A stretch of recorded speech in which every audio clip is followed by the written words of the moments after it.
So it raises an interesting question to people like myself. Like, as director of personnel, you were in charge of all of those people in a way. You had to handle the paperwork for them, but you didn't do the hiring for all of these various people. No. No. It was more an administrative position. If they came in under a civil service examination, they would have to file an application and go through all of the processes in terms of taking a test. And in some cases, that might just be an evaluation of education experience, but typically it was some kind of a paper and pencil test. But for the people that didn't take an examination, who were considered so-called temporary appointees, which meant they had to come through the mayor's office in some way. Those people also had to be classified properly. There had to be some assurance that they were being given the proper title and that it was a pay grade that would make sense in terms of what they were actually doing. And as far as the classification of positions go, we had to classify all of the positions in the city government, okay, whether they were civil service or temporary. And if there was a complaint against an individual in a department where somebody was seeking some type of recourse, would it end up with you, or would it go to the stay in the department? In terms of some kind of disciplinary action? Yes. If it was a civil service person, they would have to have charges preferred against them, and they would have to go before the Civil Service Commission or a hearing officer designated by the Civil Service Commission. Okay. Later, when the Department of Personnel was created, if there was any disciplinary action against the employee, it would have to go before the personnel board that was created to take care of that. But the difference is that when there was a Civil Service Commission, the Civil Service Commission was really the in charge of the department, and with me being the chief administrative officer.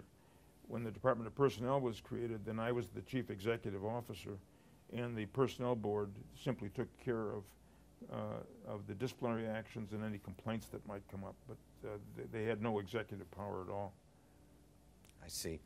All right, so let's talk about, if you wouldn't mind, your personal relationships with the mayor. I mean, your working relationships with the mayor, or personal for that matter, that you remember that were fascinating, insightful, and even entertaining. Well, the thing that immediately comes to mind is that I was always referred to as Doc. Because of your doctorate? Yeah.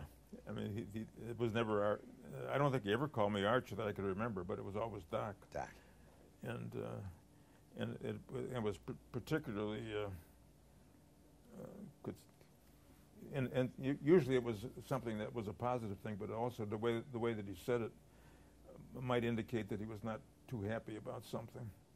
I can remember one time when we were taking applications for the CETA program, the federally funded program, and there were thousands of people that were coming to file applications, and the powers that be made the mistake of putting the personnel office. We were on the second floor when we with the Civil Service Commission when I first started working for the city, and the aldermen decided they wanted that space, and we were moved up to the 11th floor. Okay. And if you picture this, all of a sudden, 6 or 7 or 8 or 10,000 people want to file an application. On the 11th floor. On the 11th floor of City Hall. And when that happened with the CETA program, you get a few hundred people and you can control it. But as the numbers increased, they would a line would form and go down to the 10th floor, to the 9th floor, the 8th floor, the 7th floor, to the 6th floor, and then when it hit the 5th floor, my phone would ring. and when he said Doc, then it had a little different ring to it. Yes. It was like, what are you doing? Are you some kind of a crazy fool or something? And he would explain what he wanted, and we immediately changed the whole system and opened up offices in a lot of the service centers that the Committee on Urban Opportunity had all over the city. So we started taking applications at 6 or 7 sites starting the next day. There was a lot of running. Lot of running.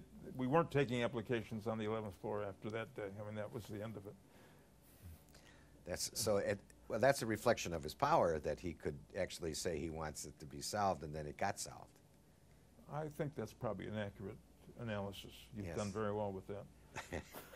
How did you manage to get that all done into all these other branches? I mean, did you have to reach outside of your department for help? We had to contact the people at the Chicago Committee on Urban Opportunity and told them, not ask them, but tell them what had to be done. And then we had to quickly put staff together to accept applications and do all the rest of it. It wasn't easy, but you could also understand the necessity of, and it's probably something we should have anticipated before, but I guess sometimes until it happens, you don't believe it.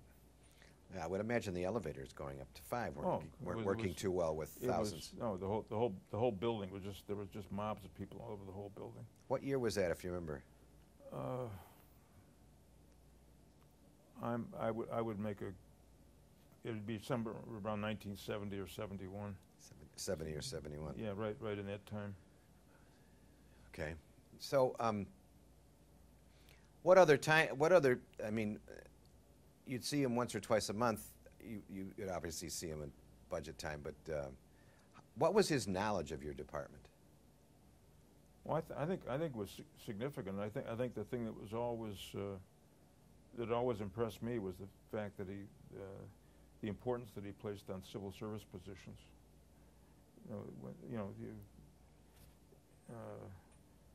When you read the newspapers every day and you get the view from Mike Royko and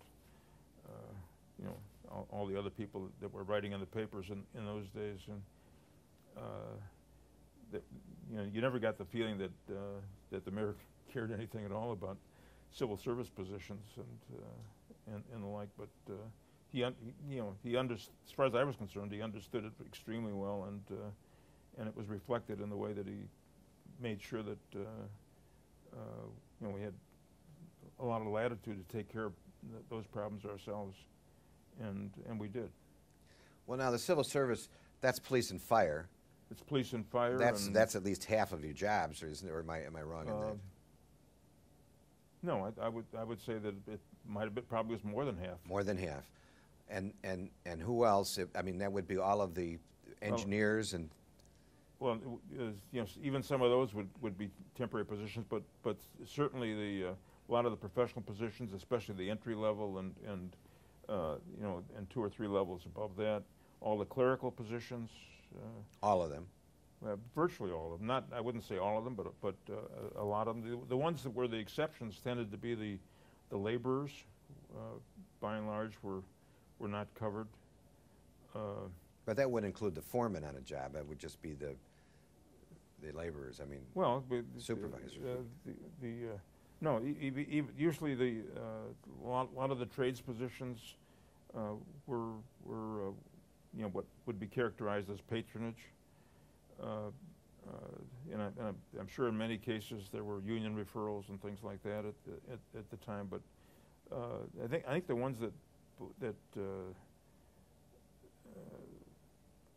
they were most concerned about probably were the labor positions, because those are ones that a lot of people could accept, and were also very difficult to select for in a lot of ways. Mm-hmm.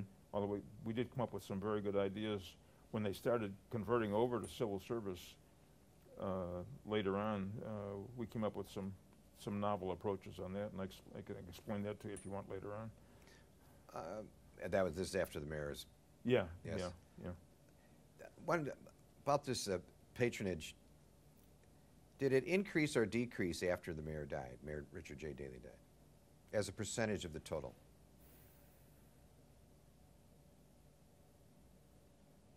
If anything, it probably went up a little bit.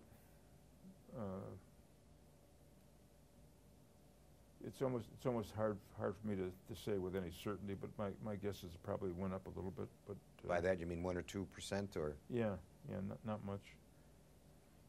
So at his peak, as a percentage of the total, he had less than the people who came after him?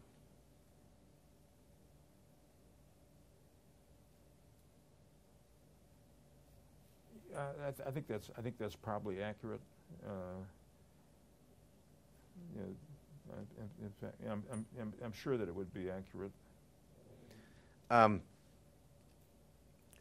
like to talk about some things that with the mayor, that you had to deal with in your capacity as director of personnel. And one was when it came up that the different pension benefits for women as opposed to men. In the early 70s, this issue got raised. I don't think it was his pensions; it was salaries. Salaries? With respect to. Well, it wouldn't have been pension automatically if it's salaries. Yeah. Yeah. No, the key case that came up was with respect to janitors and janitresses, if you will. Okay.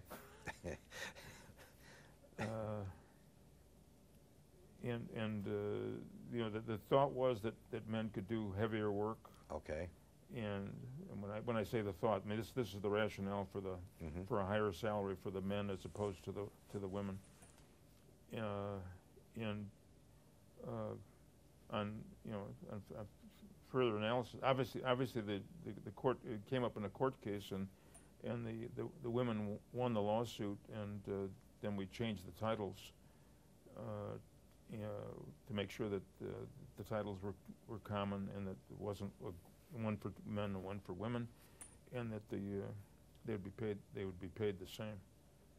Did that, as a result, sort of flatten it out at all levels, or how did that? I mean, did it have an echo effect for other areas? Well, I think it wasn't just that. I think I think the Department of Personnel played a key role in throughout the 60s and 70s about our concerns about making sure that there was no discrimination going on the basis of things that had nothing to do with work.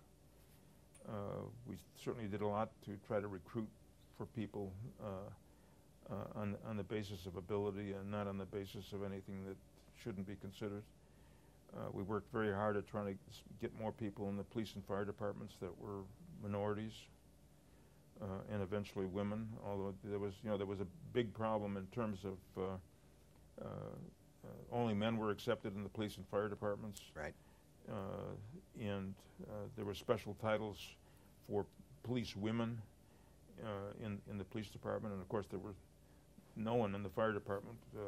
None of the professional firefighters were women until into the 70s. And in addition to that, there was great difficulty in recruiting for black firefighters in the 60s, where we were doing much better in terms of recruiting for minorities in the police department. The fire department, for whatever reason, was